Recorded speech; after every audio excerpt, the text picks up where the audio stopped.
नमस्कार साथियों, आज मैं आपको बताने वाला हूं 2026 में आपके लिए बहुत शानदार अद्भुत मौका है ग्राम पंचायत स्तर पर नौकरी पाने का। मैं 3 बड़ी भर्तियों के विषय में आज आपको जानकारी देने वाला हूं कि इन भर्तियों के लिए क्या योग्यता आपके पास होनी चाहिए, इसमें चयन कैसे होता है और इसके साथ ही साथ आपको कितना वेतन मिलता है। ये वीडियो हर एक उस भाई बहन के लिए बहुत खास है जो नौकरी की चाह रखता है, क्योंकि आप अगर पहले से तैयारी कर लेंगे तो निश्चित ही आपको इसमें सफलता मिल सकती है। स्वागत है भैया आप सभी का आपके अपने YouTube चैनल MP रोजगार इन्फो में। मेरा नाम है अरुण लोधी और यहां पे हम बात करते हैं मध्य प्रदेश से जुड़ी हर एक सरकारी योजना वैकेंसी के विषय में। अगर आप चैनल पे नए हैं तो तुरंत कीजिएगा चैनल को सब्सक्राइब, क्योंकि कोई भी पैसा नहीं लगता। और व्हाट्सएप चलाते हैं तो आप व्हाट्सएप चैनल को भी जरूर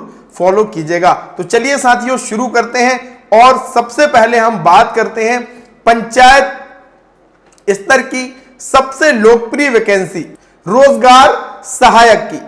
हर कोई सहायक सचिव बनना चाहता है और अच्छी बात क्या है कि ग्राम रोजगार सहायक की भर्ती के लिए जिस पंचायत में भर्ती है उसी पंचायत के अभ्यर्थी आवेदक ही आवेदन कर सकते हैं। तो आपको 2025-26 में अगर रोजगार सहायक बनना है तो क्या क्या चीजें, क्या क्या योग्यता आपके पास होनी चाहिए, चलिए वो जान लेते हैं।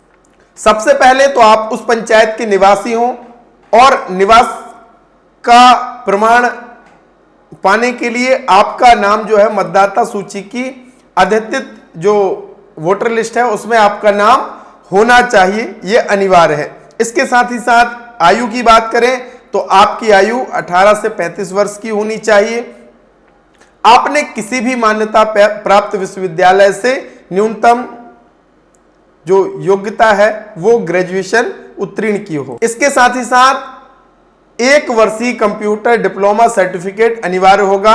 आपने किसी भी संस्थान से मान्यता प्राप्त DCA किया हो, PGDCA किया हो, या फिर अगर आपने ITI से 1 वर्षीय कंप्यूटर ऑपरेटिंग एवं प्रोग्रामिंग असिस्टेंट का जो कोपा का होता है ITI से किया तो वो भी आपका चल जाएगा। लेकिन सबसे जरूरी है साथियों कि आपके पास CPCT भी होना चाहिए। CPCT की परीक्षा होती है, ये कोई कोर्स नहीं है, ये एक आपकी स्किल को परखने की, आपकी टाइपिंग को, आपके ज्ञान को परखने के लिए एग्जाम आयोजित किया जाता है और इस एग्जाम को पास करना भी आपके लिए बहुत ही जरूरी है। यह परीक्षा अभी आगामी जनवरी 2026 में होने वाली है। इसमें 2 सेक्शन होते हैं, जिसमें पहला सेक्शन होता है MCQ का, 75 नंबर के प्रश्न पूछे जाते हैं। उसमें से आपको क्या करना होता है कि 50% अंक लाने होते हैं। दूसरा सेक्शन होता है टाइपिंग का, जिसमें हिंदी अंग्रेजी टाइपिंग आपसे वहां पे टेस्ट कराया जाता है, उसी के हिसाब से आपका स्कोर कार्ड जनरेट होता है।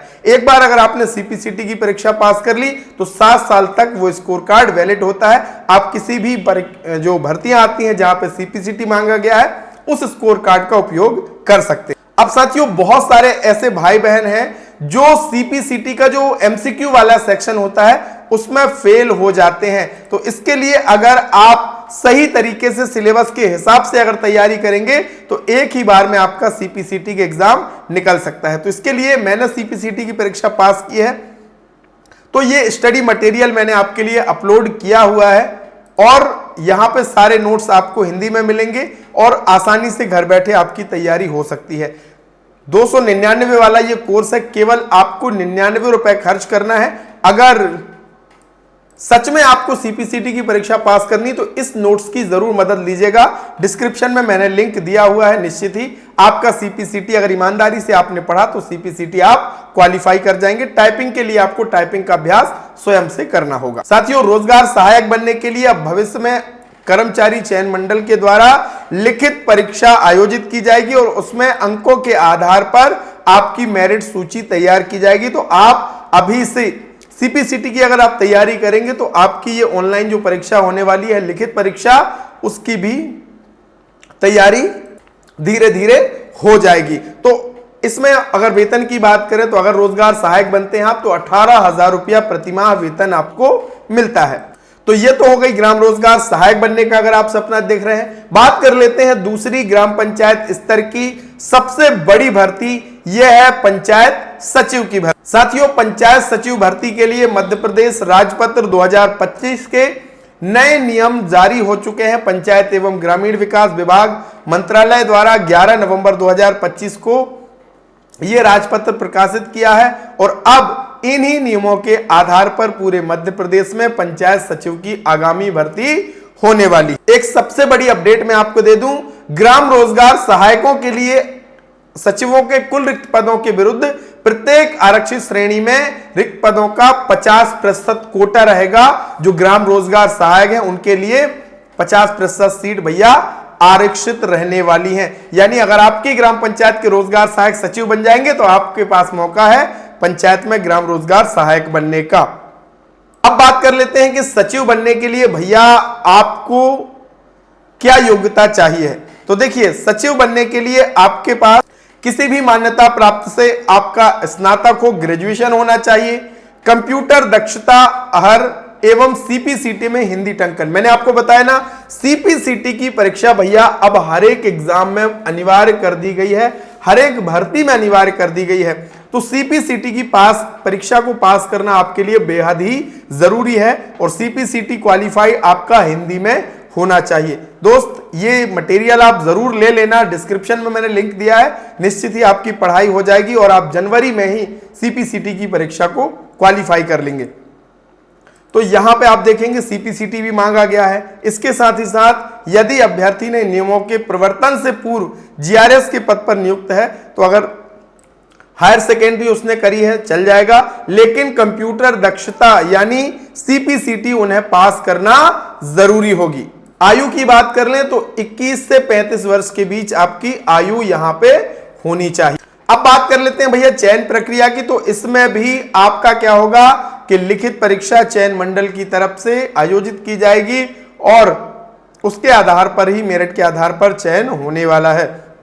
वेतन की बात करें तो आपको 10,000 रुपया प्रतिमाह, आपको जो स्तर 1 होता है